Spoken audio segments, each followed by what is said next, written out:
Hey everybody, Wissam Bazzi and welcome to the broadcast. Today I want to share with you a small little quote before I start. And the quote goes, if you fear something, dive straight into it, because the intensity of actually abstaining from it is worse or greater than diving straight into it. That being said, if we have anxiety, if we have fear, we need to know how to control that fear and step forward with courage. So from here today, I got a email and he's talking about, he says, hey coach, lately I've been going through my own battles mentally to make the right decisions. I have to move in October and I can't seem to separate myself from work or business. Now here what it tells me right away, man, that what you need to understand is your anxiety system is always on. Something is constantly busying your mind. And I'm going to go to some biological aspects here, and I'm going to go to something where something you may be doing yourself. It's more psychological. You're actually intensifying the emotion more, and it sounds like more of you're dealing with a lot of anxiety and negative emotion. So I'm going to continue with the email a little bit more, and I'm going to dive into that point. I'm consistently overthinking, always curious of others' perspectives. This is a key right here. If you're curious of other people's perspectives, it means you're not trusting your own perspective. And here you got to understand, if you're doing that, you're actually creating anxiety on your own. Where I have to make a lot of moves, something potentially in the future. Maybe you're going through a business endeavor and there's a lot of fear in it, there's a lot of risk. Maybe you have to move somewhere, maybe you have to do some other things. And from there, you're stressed about the outcome. So you're consistently thinking of, okay, what if this happens? What if this happens? And you're overthinking about it. Now, the key point here is if you're constantly seeking other people's perspectives and you're seeking other people's opinions, it means you're not too sound on your own opinion and you're not too sure. From here, you're trying to do something that is, at the end of the day, it's your decision. They don't know all the details within your decision. Now, that's one aspect in terms of looking at that. Drop the other people's opinions, look at the situation on a holistic level. This is what you need to do on a kind of a step-by-step process. So look at the situation and break it down. And it's nice to have somebody to talk to. So I'll give you an example. I had one of my clients who called in on this particular point, and she was going through kind of the same aspect. And the minute you take something that looks so big and huge and you break it down, so there's some kind of practices that you can go through, break it down, look at it wholly, put it right in front of you. The minute you do that, start looking at a step-by-step process. What you're doing is thinking of the outcomes. You're thinking of all what ifs, what ifs, what ifs. What if this happens? What if this happens? What if I have to do this? What if... No, drop that. Trust your ability and have confidence in your own ability that you're going to make it and you're going to be okay at the end. You have to think that way. And the minute you do that, it's going to force you into the moment. It's going to force you into the process. So what I did with her is I broke it down, and once we did that, she's like, oh my God, I feel so much better. And then from there, you got to understand this. Once you do that, it's amazing how the problem was so big, now it becomes really small. It's not a big deal. You just haven't kind of broken down the steps to do so. That's what's giving you the anxiety. Now, from here, I want to take it to a biological level. And the biological level, it really states that the brain has proteins inside of it. It's almost like latent software. And what that means is the situation that you're coming towards, those proteins in your brain will not activate. It's like genetics. And that software will not activate unless the situation is present. So really think about that you need challenges to actually take on your brain to grow. And it produces actually new proteins within the brain. So really think about the next time you fear something.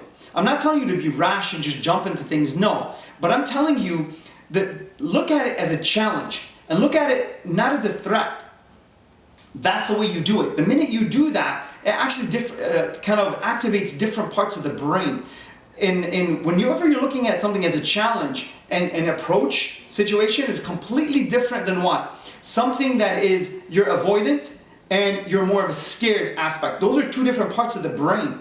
And the first one, when you look at it as a challenge, it's actually connected to higher positivity and lower negativity. So you gotta understand that these challenges are there to propel you forward. Enjoy the moment, enjoy the challenge. Now, here's the next step in terms of the email, in terms of that. So those two parts, look at it that way. Now, and I find it hard to be passionate behind my work. Okay, so now you're not enjoying things because there's a lot of negativity. Now I know there's a lot of anxiety in your thinking. Okay, from here, because at the end of the day, if you stop enjoying what you're doing and you have less positive emotion and you're going towards more negative emotion, I know it's an anxietal factor. You have more anxiety with what you're doing. And I'll give you some components to deal with that. Actually, if you're dealing with anxiety, and it may be connected to your blood sugar, so if you want to do this and try it for like a couple weeks, do these kinds of steps.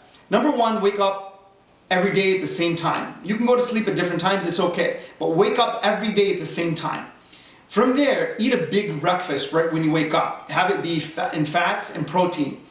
Because the minute you don't do that, what happens after a little while in your day, your body starts using up all the sugar in your system and your body starts shutting down. And then you may become irritable, you may have a lot of things that you just, anything frustrates you throughout the day. So you want to be very careful with that in terms of how that works. Now from here, another thing that you can do, the third thing is weightlifting. Weightlifting actually helps these kinds of things in terms of exercise and doing these things. And from there, I think if you do and try some of these things, you'll see if your anxiety is connected to not just work, but also your biology in terms of how that works, okay? Let's continue. With all these things weighing me down, I took a week to myself to reflect and try not to think about anything. Okay, so here, really be careful, man, because a lot of people, they think they have to step back. Sometimes you want to step back. I'm not telling you no. You need to kind of step back and reflect. Guys, at the end of the day, this is why you need mentorship, you need coaching. Coaching and mentors, you know what they do? They help you get through situations much faster, okay?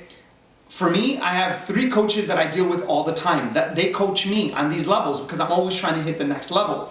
Now, for coaching and for you to get to your next level, reach out to someone, talk to someone, have them break it down with you. Somebody who's obviously capable of doing these kinds of things and push forward in terms of the process. And when you set it up, take the courage and move with what you're doing, okay? Now, I can't even sit down in silence. Wow, this is now really getting another level. I can't even sit down in silence without some part of my system, some part of the system going off in my thoughts. So now you can't shut down your brain. You really can't even, now there is anxiety, there is fear. From here, here's what I would tell you. Use the components I told you before. What happens here is you stop living in the moment and you literally are in your head all the time. Because your mind is not gonna let the problem go. That's how your mind works. The mind does not let the problem go until you solve it. Now, from here, if you're high in achievement motivation, you're high in openness in terms of these cognitive aspects, and I'm not going to go into that, but when you're like that, you have a tendency maybe to overthink. Maybe it's part of your biology. You know, it's just not psychology and just what you're going, maybe it's part of your biology.